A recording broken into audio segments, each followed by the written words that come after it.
Bonjour à tous, ici Louis de Keoval et on s'attaque au critère 4 de Calliope, les moyens mis à disposition. Ici, on va venir s'assurer que votre entité met à disposition des moyens techniques et humains adaptés, mais également un environnement approprié. Indicateur 17, les moyens techniques et humains. Ici, on va venir vérifier si vos moyens techniques et humains sont adaptés à vos formations. Keoval va répondre à cet indicateur via plusieurs possibilités. Tout d'abord, vous avez le LMS, donc le Learning Management System, où vous avez la possibilité de créer des cours en ligne. Vous avez également l'extranet, mais aussi la gestion des formateurs, et je vous montre ça tout de suite. La gestion des formateurs. Vous cliquez sur cette icône, gestion formation, et on va venir récupérer vos formateurs. Je prends un exemple. Ici, j'ai différentes informations liées à mon formateur. Je retrouve notamment les compétences qui sont associées à ce dernier. Si par exemple, je cherche un formateur avec une expérience managériale et qui est capable d'animer des formations, je sais que ce dernier correspond parfaitement à ma recherche. Je peux également venir déposer sur mon formateur des preuves de ses compétences, comme par exemple un CV.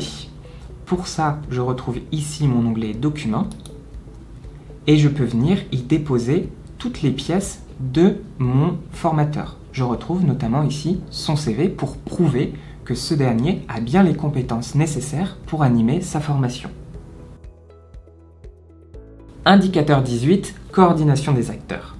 Ici, on va venir prouver qu'il existe bien une coordination entre les différentes fonctions nécessaires dans votre organisme de formation.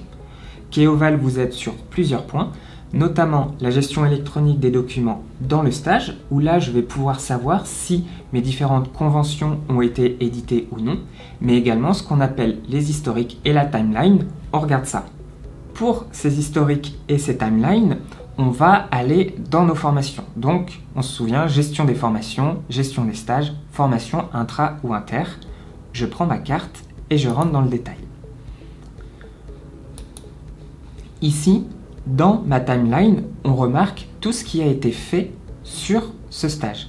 Ainsi, on voit que à cette date-là, quelqu'un a déjà paramétré la réunion Zoom. On voit que les accès extranet ont été générés, mais également qu'un mail a été envoyé. Quand vous envoyez un mail depuis Keoval, cela crée automatiquement un historique. Sinon, vous pouvez vous-même créer un historique via cette icône. Vous renseignez les informations et vous enregistrez, et cela ajoutera un historique pour prévenir vos collaborateurs de ce qui a été fait. Indicateur 19, les ressources pédagogiques. Ici, on va venir montrer que les ressources pédagogiques existent, qu'elles sont actualisées, mais également qu'elles sont disponibles. Pour cet indicateur, trois possibilités. Soit vous avez dans le LMS, à chaque fois que vous créez un nouveau module, vous pouvez modifier la date pour indiquer la date à laquelle ce module a été enregistré, a été mis à jour. Pareil, dans la gestion électronique des documents, à chaque fois que vous venez modifier un document, vous pouvez modifier sa date de création pour indiquer qu'il a été mis à jour. Ou alors, implémenter un nouveau document qui se mettra avec une nouvelle date et supprimer l'ancien. Mais pour récupérer ces ressources pédagogiques, rien de mieux que l'extranet. Sur cette interface, je me retrouve sur l'extranet d'un apprenant. Ici, je retrouve la formation qui est programmée. En fin de formation, mon apprenant veut récupérer son support pédagogique. De ce fait, moi je le dépose dans Keoval et elle va pouvoir le récupérer depuis l'extranet. Pour ça, je clique dans « Documents de mes stages » et ici je retrouve le document qui a été déposé dans Keoval. Ainsi, mon apprenant peut venir le télécharger, le consulter et surtout le conserver. Indicateur 20, un personnel dédié. Ici, cet indicateur ne concerne que les CFA, les centres de formation en apprentissage. Calliope vient vérifier que vous avez bien un personnel dédié. Prenons le cas des personnes en situation de handicap.